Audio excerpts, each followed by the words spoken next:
पल्लवी, आप जहां पर मौजूद हैं, क्या देख पा रही हैं? क्या सतर्कता बहुत ज्यादा बढ़ा दी गई है इन चारों आतंकियों के गिरफ्तार होने के बाद और जिस तरह के इनपुट्स मिले हैं उसके बाद?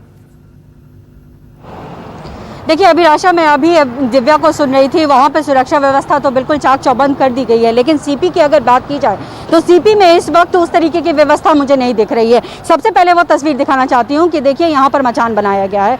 यहाँ पुलिस, दिल्ली पुलिस की टीम होती है जो यहाँ से निगरानी करती है पूरी सीपी में कि किस तरीके से यहाँ पर चल रहा है, कानून व्यवस्था किस तरीके का है। लेकिन यहाँ आप देखेंगे कि यहाँ पर कोई भी पुलिसकर्मी नहीं है, यानी यहाँ नदारत है।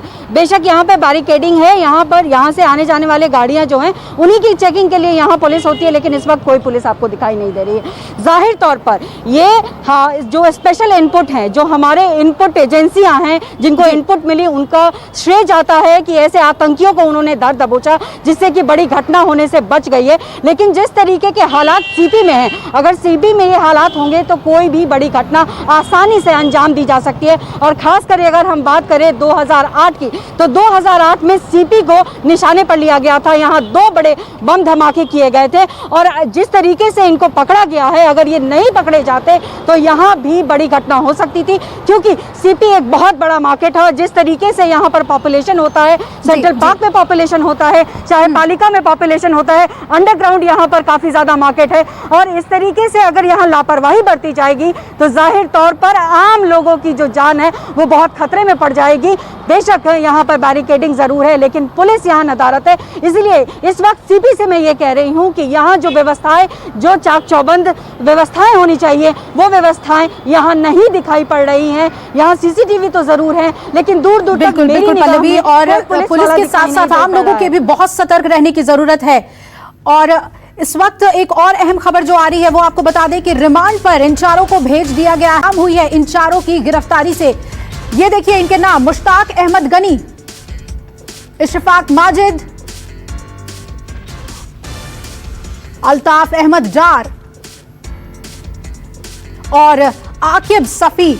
आपको बता दें कि इनमें से एक इशफाक माजिद कोका मारे गए खूंखार आतंकी बुरहान कोका का बड़ा भाई है और बुरहान के खात्मे के बाद ही उसके भाई ने बदला लेने की ठानी थी और इसके लिए वो एक अंसार गजवतुल हिंद से जुड़ गया था और इसके साथ ही 3 दूसरे युवकों से भी उसने आतंक फैलाने के लिए उनको भड़काया और आतंक फैलाने के लिए इन्हें फंडिंग भी की गई थी, जिसकी पड़ताल अब की जा रही है। इन चारों आतंकियों से जो पूछताछ हुई है और जो खुलासे इन्होंने किए हैं वो डराने वाले हैं। दिल्ली को दहलाने की कोशिश की जा रही थी।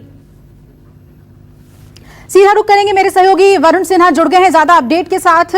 दिव्या अग्रवाल और पल्लवी झा का भी रुख करेंगे ज्यादा जानकारी के लिए। वरुण, पहले आपसे जानना चाहेंगे क्या कुछ खुलासा इन चारों ने किया है? दिल्ली को दहलाने की साजिश रची जा रही थी।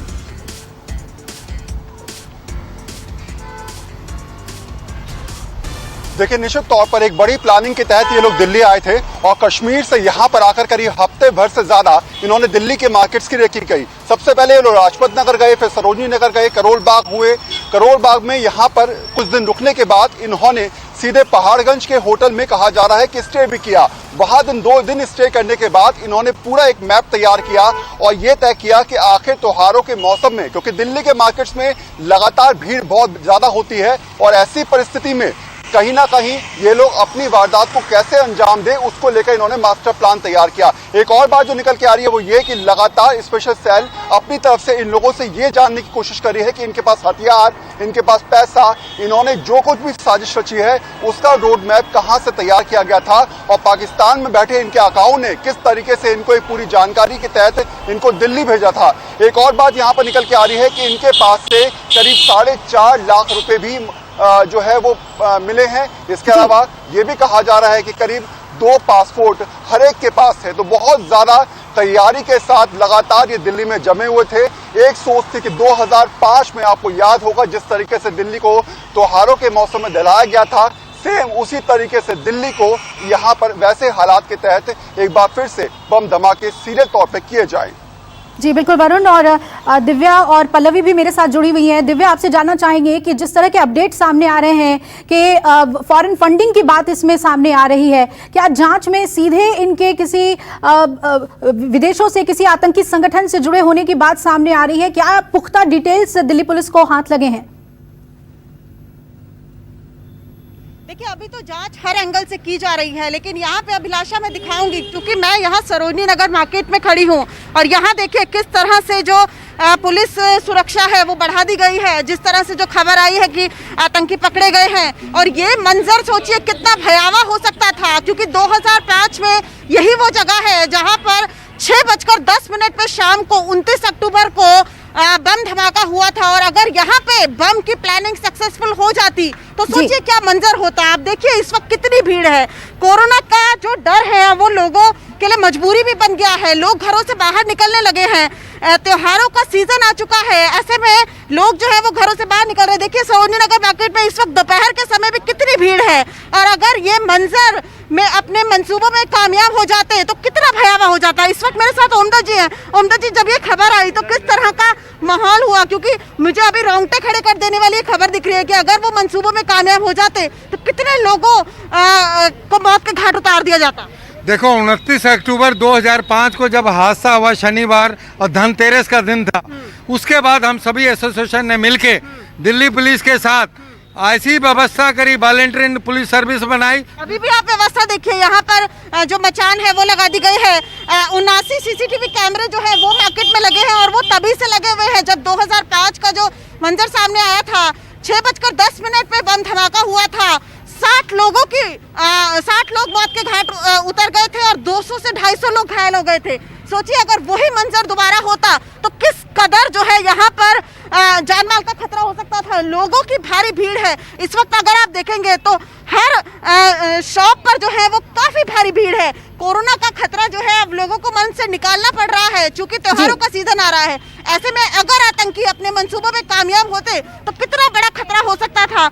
ये वही जगह है जहां पर जो है वो बम 2005 29 अक्टूबर की शाम को हुआ था और 30 अक्टूबर चूंकि दिवाली का दिन था उससे ठीक एक दिन पहले धनतेरस के दिन वो जो मंजर था वो अभी भी आप भूल नहीं पाए होंगे, हालांकि 15 साल हो चुके हैं। कितना भयावह था और अगर वही दोबारा होता तो कितना बड़ा नुकसान हो सकता था। हाँ मैडम जी, नहीं होगा, वैसे तो मुझे नहीं लगता अब नहीं होगा, क्योंकि मैडम जी सारी दिल्ली पुलिस मैडम समय समय पर मैडम राउंड मारते रहते हैं, यहाँ के अफसर अधिकारी बड़े बड़े सब आते हैं। यहाँ देखिए महिलाएं हैं, बच्चे हैं, बुजुर्ग हैं और तमाम दुकानों पे भारी भीड़ यहाँ पर नजर आ रही है। बच्चे, महिलाएं, चूंकि त्योहारों का सीजन आने वाला है ऐसे में भारी भीड़ नजर आ रही है। पुलिस की चाक चौबंद बढ़ गई है। यहाँ पे देखिए बैरिकेड लगा दिए गए हैं। तमाम पुलिस कर्मियों की संख्या जो है वो भी यहाँ बढ़ा दी गई है और 2005 के बाद से ही 80 सीसीटीवी कैमरे लगा दिए गए हैं। लेकिन सबसे बड़ी बात यहाँ पे ये है कि अगर उसी मंजर को यहाँ पे दोहरा दिया जाता तो एक बहुत बड़ी वारदात होती और जिसमें बहुत ज्यादा लोगों की जान माल का खतरा हो सकता था। यानी दिल्ली पुलिस के लिए तो इस जो घटना नहीं हो पाई है उसके लिए शाबाशी देने की बात है। दिव्या, हम देख सकते हैं कि पुलिस की चाक चौबंद व्यवस्था है, लेकिन उसके बावजूद अगर हम पिछली घटनाओं को याद करें तो वो मंजर डरावने वाले थे। लेकिन इस बार समय रहते एक बड़ी साजिश को नाकाम किया है दिल्ली पुलिस ने। पल्लवी भी लगातार हमारे साथ जुड़ी हुई हैं। पल्लवी, आप जहां पर मौजूद हैं क्या देख पा रही हैं? क्या सतर्कता बहुत ज्यादा बढ़ा दी गई है इन चारों आतंकियों के गिरफ्तार होने के बाद और जिस तरह के इनपुट्स मिले हैं उसके बाद?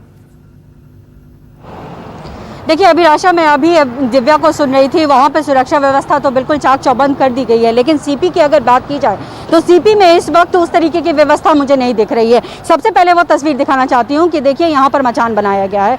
यहाँ पुलिस, दिल्ली पुलिस की टीम होती है जो यहाँ से निगरानी करती है पूरी सीपी में कि किस तरीके से यहाँ पर चल रहा है, कानून व्यवस्था किस तरीके का है। लेकिन यहाँ आप देखेंगे कि यहाँ पर कोई भी पुलिसकर्मी नहीं है, यानी यहाँ नदारत है। बेशक यहाँ पे बैरिकेडिंग है, यहाँ से आने जाने वाले गाड़ियाँ जो हैं उन्हीं की चेकिंग के लिए यहाँ पुलिस होती है, लेकिन इस वक्त कोई पुलिस आपको दिखाई नहीं दे रही है। जाहिर तौर पर ये जो स्पेशल इनपुट हैं, जो हमारे इनपुट एजेंसियाँ हैं जिनको इनपुट मिली, उनका श्रेय जाता है कि ऐसे आतंकियों को उन्होंने दर दबोचा जिससे कि बड़ी घटना होने से बच गई है। लेकिन जिस तरीके के हालात सीपी में हैं, अगर सीपी में ये हालात होंगे तो कोई भी बड़ी घटना आसानी से अंजाम दी जा सकती है। और खासकर अगर हम बात करें 2008 की, तो 2008 में सीपी को निशाने पर लिया गया था। यहाँ 2 बड़े बम धमाके किए गए थे और जिस तरीके से इनको पकड़ा गया है, अगर ये नहीं पकड़े जाते तो यहाँ वहाँ भी बड़ी घटना हो सकती थी, क्योंकि सीपी एक बहुत बड़ा मार्केट है। जिस तरीके से यहाँ पर पॉपुलेशन होता है, सेंट्रल पार्क में पॉपुलेशन होता है, चाहे पालिका में पॉपुलेशन होता है,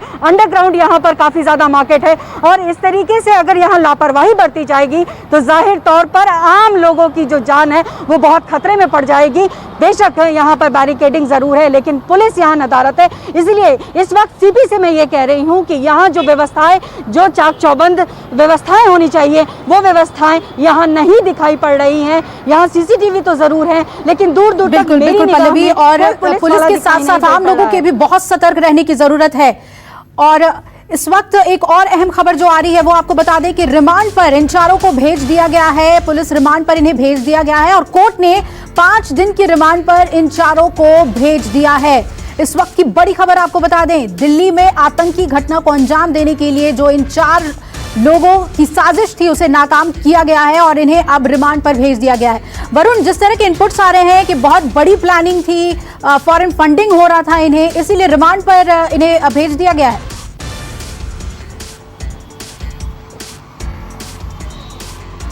देखिए, निश्चित तौर पे आपको ये समझना होगा कि आखिर ये तमाम लोग जो दिल्ली के अंदर आए थे, इनके पीछे किसका हाथ है। ये भी समझना होगा कि आखिर इन लोगों के रहने के पीछे जो एक बड़ा प्लानिंग की जा रही थी, ये समझाने की कोशिश की जा रही थी कि दिल्ली के अंदर बड़े मार्केट्स में पहले रेकी की जाए, उसके बाद प्लान किया जाए, उसके बाद सीरियल ब्लास्ट किए जाएं, और ऐसे में पाकिस्तान में बैठे तमाम इनके आका जो लगातार इनको हुक्म दे रहे थे, उन तक पहुंचने के लिए इनकी रिमांड बेहद जरूरी थी। और शायद यही वजह है कि दिल्ली पुलिस ने इस बात को कोर्ट के सामने रखा कि वो चाहते हैं कि इन तमाम लोगों की रिमांड मिले और उसके बाद इनके आकाओं तक पहुंचने के लिए जो कुछ भी तैयारी की जा सकती है, जो कुछ भी इंफॉर्मेशन इनसे निकाली जा सकती है, उसके तहत लगातार काम किया जाए। एक और बात भी जो लगातार पल्लवी कह रही थी कि आईबी की इंफॉर्मेशन के बाद दिल्ली पुलिस ने इस प्रकार के इस पूरे जाल को समझने का प्रयास किया। लगातार आईबी ने पिछले 2 महीने में 6 बार इंफॉर्मेशन दी है कि कहां कहां किस तरीके से तमाम आतंकी संगठन एक्टिव हो रहे हैं, और उसी एक्टिवनेस के बाद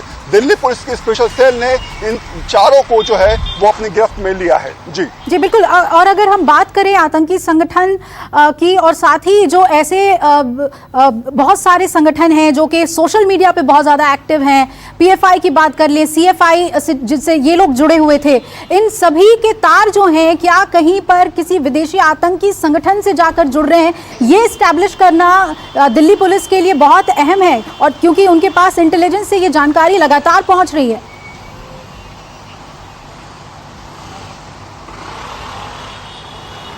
देखिए, निश्चित तौर पे अगर सबसे बड़ी बात है, आपने देखा भी होगा कि हाथरस वाले मामले में किस तरीके से फॉरेन फंडिंग की बात की गई। उसके बाद ये भी कहा जा रहा है कि अब जितने भी तमाम ये लोग आते हैं और यहाँ पर लगातार जो है वो एक रणनीति के तहत काम करते हैं, ऐसे में पैसे की व्यवस्था कहाँ से होती है, फंड कहाँ से आता है, पैसा कैसे पहुँचता है, क्या स्लीपर सेल पैसा पहुँचाता है, क्या जो लोग यहाँ पर पहले से मौजूद हैं वो लोग पैसा पहुँचाते हैं, हवाला के माध्यम से पैसा आता है, तो पैसे का कारण किस तरीके से वो घूमता है, इन लोगों तक कैसे पहुँचता है, इस मायाजाल को समझना बेहद जरूरी होगा। और शायद यही वजह है कि आप देखेंगे कि पिछले कुछ दिनों में हाथरस वाले केस में भी लगातार जो है वो गिरफ्तारियां होती हुई नजर आ रही हैं, और उसके बाद इस केस में भी अब दिल्ली पुलिस स्पेशल सेल की सोच यही है कि कैसे इस पूरे मामले में फंडिंग का जो नजरिया था, फंडिंग की जो लगातार जो डिमांड की जा रही थी, क्योंकि मैंने पहले भी कहा कि करीब 4.5 लाख रुपए जो है वो इनके पास से बरामद किए गए हैं, तो ऐसे में इतनी बड़ी अमाउंट दिल्ली के अंदर इनके पास कैसे पहुंची,